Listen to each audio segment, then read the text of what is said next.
Magandang umaga, Pilipinas. Narito ang latest sa lagay po ng ating panahon. Habagat pa rin ang umiiral sa kanlurang bahagi ng Luzon at ng Kabisayaan at ito pa rin po ang nagdudulot ng mga pagulan sa malaking bahagi ng ating bansa. Maging yung mga thunderstorms o pagkidlat, pagkulog. In the next 2 to 3 days, inaasahan pa rin po natin na dominante pa rin ang southwest monsoon at ito pa rin po ang magdudulot ng mga kalat-kalat na pagulan sa ilang bahagi ng bansa. Samantala, update muna sa LPA na minomonitor natin sa loob ng ating area of responsibility. Huling nakita po ito as of 3 a.m.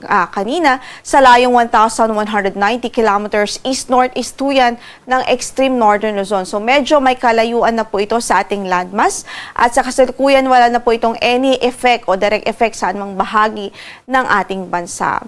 Base sa ating latest analysis ay high chance na po o mataas ang tsansa na mabuo ito bilang isang bagyo in the next or within the next 24 hours. So posible po na bago pa man ito lumabas ng ating area of responsibility ay mabuo ito bilang isang tropical depression.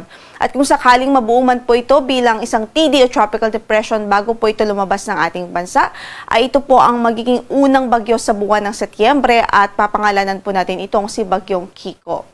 Pero sa ating nakikitang outlook, kahit po mabuo siya within the area of responsibility at dahil medyo malayo na po siya sa ating kalupaan, mababa na po yung tsansa na magkaroon po ito ng any effect pa o direct effect sa anumang bahagi ng ating landmass. Gayunpaman, patuloy po tayong magantabay sa magiging updates ng Pag-asa ukol po sa nasabing weather disturbance. Para naman sa pagtaya po ng ating panahon, asahan pa rin natin ang maulap na papawirin at mataas pa rin na tsansa ng mga kalat-kalat na pagulan at pagkidlat pagkulog dito po sa Ilocos Region, Zambales, Bataan, Occidental Mindoro, maging sa mga lalawigan ng Batanes at sa Babuyan Islands, maging sa Apayao Province. Dulot pa rin ho yan ng southwest monsoon o habagat. So saan man ang lakad ng ating mga kababayan doon, huwag hong kalimutang magdala ng mga pananggalang sa ulan.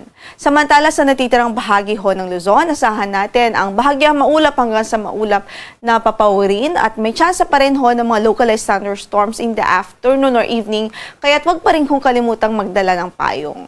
So sa Metro Manila, 25 to 31 degrees Celsius ang inaasahang magiging agwat ng ating temperatura for today. 18 to 23 degrees Celsius sa Baguio, 25 to 31 naman sa Lawag, 26 to 32 sa Tuguegarao, 25 to 31 degrees Celsius din sa Legazpi City at 21 to 29 degrees Celsius sa Tagaytay. Dumako naman ho tayo sa Kabisayaan. Inaasahan din natin ng improved weather o bahagyang maulap hanggang sa maulap na papawirin doon at tsansa lamang ng mga thunderstorms sa hapon at gabi. Gayon din ho sa Puerto Princesa, bilang kanina po parte po ng forecast natin sa Luzon, sa Puerto Princesa o sa Palawan Province at sa Calayan Islands. Asahan din natin ng bahagyang maulap hanggang sa maulap na papawirin at tsansa rin ho ng mga thunderstorms o pagkidlat pagkulog sa hapon at gabi dahil sa habagat. So para sa pagtaya ng ating panahon, 25 to 31 degrees Celsius sa Cebu City, 24 to 31 naman sa Puerto Princesa, 26 to 31 degrees Celsius sa Calayan Islands, 24 to 31 degrees Celsius sa Iloilo, habang 25 to 32 degrees Celsius naman po sa Tacloban City. Samantala sa Mindanao, bahagyang maulap hanggang sa maulap din ang papawirin at kung may mga pag-ulan man ay mga isolated o mga pulupulong mga pagulan at pagkidlat pagkulog. Sa Zamboanga City, 24 to 32 degrees Celsius ang inaasahang magiging agwat ng temperatura. Sa Cagayan de Oro ay 24 to 32 degrees Celsius, habang sa Davao ay 25 to 32 degrees Celsius. Again, at inuulit po natin, posible pa rin ho ang mga thunderstorms o mga pagkidlat pagkulog, lalong-lalo na pagdating ng hapon at gabi, dahil pa rin ho yan sa southwest monsoon at sa mga localized thunderstorms. Wala rin po tayong gale warning ngayon sa namang bahagi ng ating mga baybaying dagat, banayad hanggang sa katamtaman ang magiging kondisyon o pag-alo ng ating karagatan para sa araw na ito. Gayunpaman, ingat pa rin sa ating mga mandaragat, lalong-lalo na po yung mga gumagamit ng maliliit na sasakyang pandagat. Ang sunrise natin for today is 5:44 in the morning at mamaya lulubog ang araw sa ganap na alas 6:07 ng gabi.